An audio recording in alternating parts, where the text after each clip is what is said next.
وسيق الذين كفروا إلى جهنم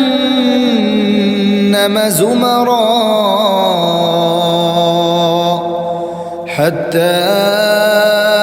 إذا جاءوها فتحت أبوابها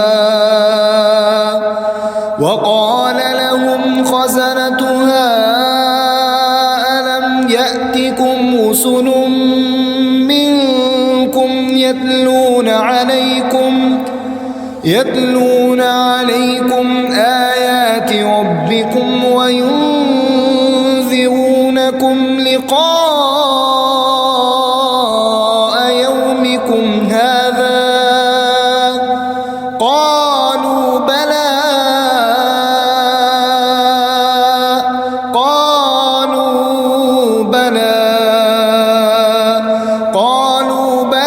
ولكن حقت كلمة